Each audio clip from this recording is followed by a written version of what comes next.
At the end of God of War Ragnarok, we watched Kratos do the impossible. He defied prophecy. He changed his fate. The mural that once showed his death now shows something different, something hopeful. But here's the question that's been haunting me since the credits rolled. If fate can be broken, what does fate even mean? And more importantly, is Kratos actually free? Or did he just trade one destiny for another? Today, we're diving deep into the philosophy of fate in God of War, and I think the answer is going to surprise you.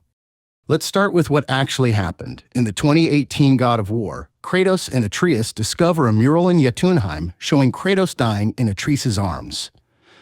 This prophecy hangs over the entire sequel like a shadow. Everything points toward this moment. Odin wants it. The Norns confirm it. Even Kratos seems to accept it. But then Ragnarok happens, and that death never comes. Instead, Kratos survives. He reconciles with his son. He chooses a different path. And when they return to Jötunheim, the mural has changed. It now shows Kratos as a hero, revered by the giants, with Atreus leaving on his own journey. So Kratos broke fate. Roll credits. Happy ending, right? Not so fast. Because here's where it gets interesting. The Norns, the weavers of fate themselves, told Kratos something crucial. They don't actually control fate. They just see the choices people are most likely to make based on who they are. Fate, according to them, is just the inevitable outcome of your own nature.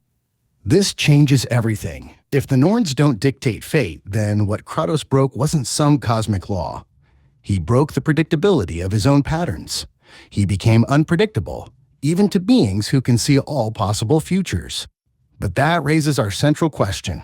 If fate is just a reflection of who you are, and you change who you are, were you ever truly bound by fate in the first place? To understand whether Kratos is free, we need to understand what fate actually means in this universe. And God of War presents us with two very different models of fate depending on which mythology we're looking at. In Greek mythology, fate was absolute. The Sisters of Fate literally controlled the threads of every life. They decided when you were born, how you lived, and when you died. Even Zeus couldn't overrule them. When Kratos killed the sisters in God of War 2, he didn't just commit murder, he shattered the cosmic order.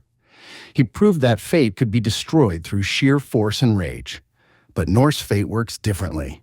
It's not controlled by divine beings pulling strings. The Norns can see fate, but they don't create it. In Norse mythology, fate is woven into the fabric of existence itself. It's called Wyrd, and it's less about predetermined outcomes and more about the interconnectedness of all actions and consequences. Think of it like this. Greek fate is a railroad track you're locked onto. Norse fate is a web where every action sends ripples outward, and those ripples are predictable if you understand the web well enough. So when the Norns tell Kratos that fate is just him being himself, they're not being cryptic.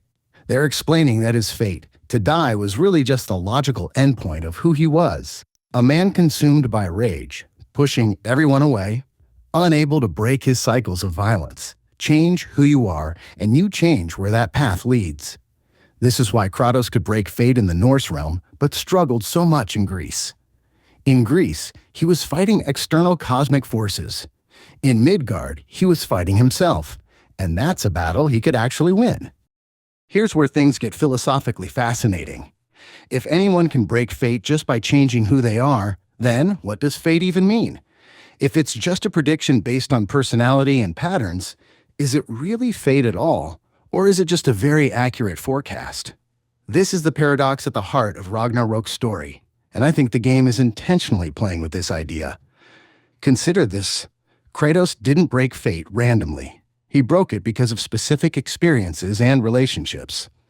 Faye's influence, Atreus' presence, Mimir's wisdom, Freya's parallel journey. Every single one of these connections pushed Kratos to grow beyond who he was. They made him capable of choosing differently. But here's the twist. Was it Kratos' choice to let these people in, or was that also part of a larger pattern? Faye certainly seemed to know that Kratos would grow. She planned for it. She left messages and guidance specifically designed to help him change. Did she see a possible future and nudge him toward it? If so, did Kratos really choose freely, or was his growth itself orchestrated? This is the paradox. You can only break fate by changing who you are. But the experiences that change you are themselves part of the causal web. So did you break fate, or did fate break itself through you? The Norse would probably say both are true. That's the nature of Wyrd. You are simultaneously the author of your choices and a thread in a larger tapestry. Freedom and fate aren't opposites in this worldview. They're two perspectives on the same reality. Kratos is free because he chose to change. But he was also fated to have the experiences that made that choice possible. Both things are true. Before we go further, let me know in the comments, do you think Kratos is truly free? Or is this just another form of destiny? And if you're enjoying this deep dive, hit that like button. It genuinely helps the channel reach more lore enthusiasts like you. Now, let's talk about the cost of freedom. So why did Kratos manage to break fate when so many others couldn't? Why not Odin, who sought knowledge above all else? Why not Thor, who was just as trapped in cycles of violence? Why Kratos? I think there are 3 reasons, and they're all connected. First, Kratos had already broken fate once before. In Greece, he killed the Sisters of Fate themselves. He'd already proven that cosmic inevitability could be shattered. That experience, that knowledge that fate wasn't absolute, gave him something other characters lacked. The belief that change was possible. Odin sought control over fate, but Kratos had already learned that fate was something to be destroyed, not controlled. Second, Kratos had nothing left to lose and everything to gain. By the time we meet him in the Norse realm, he's already lost everything that mattered in his previous life. His first family, his homeland, his power, his rage-fueled purpose. He's a blank slate in a way that Thor or Odin could never be. They're still clinging to power, to legacy, to their identities. Kratos had no identity left to protect. That made him capable of becoming someone new. Third, and this is the most important one, Kratos had Atreus, not just as a companion, but as a mirror. Every time Kratos looked at his son, he saw both his past mistakes and his future possibilities. Atreus represented everything Kratos had destroyed and everything he could still protect. That relationship forced Kratos to confront himself in a way that simple survival never could. Thor had his daughter, but he pushed her away. Odin had his sons, but he saw them as tools. Kratos, for all his flaws, chose differently. He chose to be vulnerable.